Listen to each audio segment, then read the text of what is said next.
You need to stop waiting. It is your time to get up and to go and do it. Whatever things that have been on your mind. Because you need to stop waiting for someone else to do the things that you need to get done. To take the steps that you need to take. Why are you waiting for someone else to live the life that you're supposed to live? This is the idea that we have nowadays. That we can get the result without the progress. That I can just watch somebody else on Instagram and instantly I can get some money. Or I can go get that job. Or I can get this position. Or I can have more potential. Or I can have higher authority given by God. But I'll tell you what, with more comes more. You see what this mindset does is when we're put into a position like that and we go out into the real world and we go in front of the college and we go in front of the job, nothing separates us from the world. They look at us exactly the same. They say, hey, you are no different from this guy. What's going to separate you? You expect things from us just like the next person. You have the same GPA. Man, you graduated from the same school. In fact, they graduated from a better school. So what do you have to offer? Do you have that tenacity where you say, I'm going to get up and do it anyway? I'm not going to wait for someone else to put on my shoes to do whatever I got to do. Because I tell you what right now, mom's not always going to pick out your clothes and tell you what to wear. Mom's not always going to tell you to go do your chores, to go clean your bed, or go take your dog outside. That's not what's going to happen every single day in your life. It doesn't matter if you're in the military, you're outside of the military. You're not always going to have somebody telling you, hey, get up and do what you need to do. Because guess what? You are accountable. You're responsible. And it's up to you to live with integrity. What is integrity? It means to do what's good when no one's watching. Despite whether or not someone's watching me, despite whether or not I'm doing it to be rewarded, I do it anyway. We don't have enough of that with people. A lot of people just do what they're told. I've met a couple people and I ask them, I say, do you believe in God? And they ask them, they tell me, they say, well, I never really thought about that.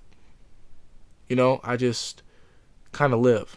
And I say, okay, well, I said, then what kind of school you want to go to? They say, well, I don't know.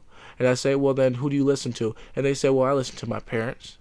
And I say, okay, so are they going to choose what school you go to? And they say, well, I guess so. A lot of these people answer to their parents. I ask you the question, who do you answer to?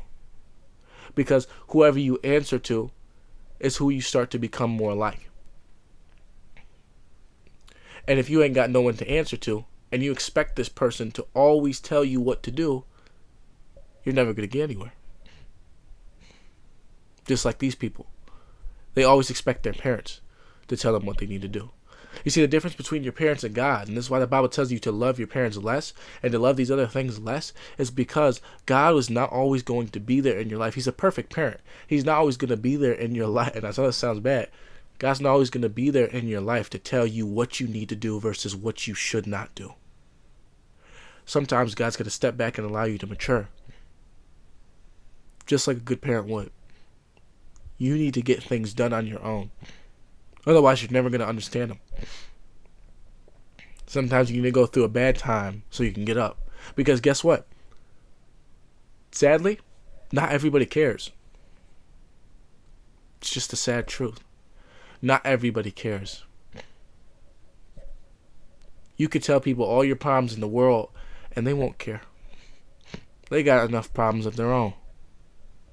So while you're waiting for somebody to feel sorry for you, someone else is getting up and doing what you should have been doing days ago. Preparing their life for their future family, for the people who need them. Because guess what? Despite whether you like it or not, there's people who look up to you.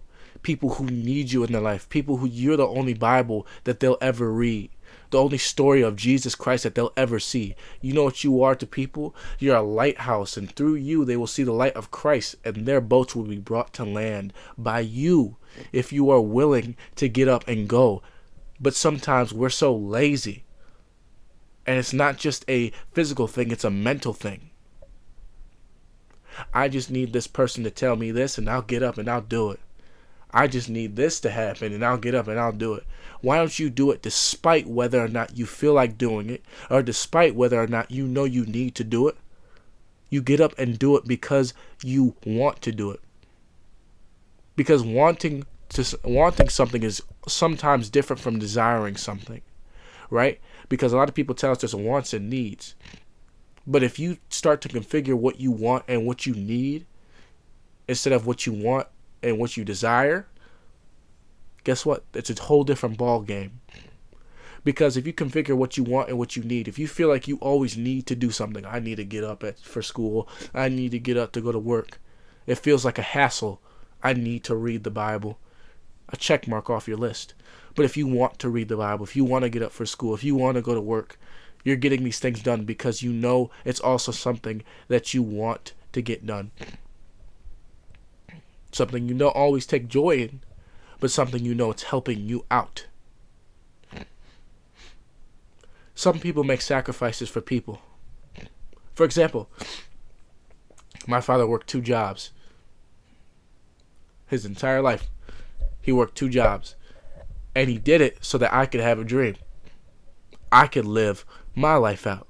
Do you think my dad always felt like he needed to do that? Because if he did, he would have complained about it. But instead, he wanted to do it because he knew what I would have needed. And what I could have earned. You see, that's the idea of thinking more about who you're going to affect when you say, I will wait. So stop waiting. Stop waiting for other people to do what you need to do. Because when you wait for someone else to do it, it will get taken from you. Because no one is going to get it done except you. God bless, and I'll see you soon.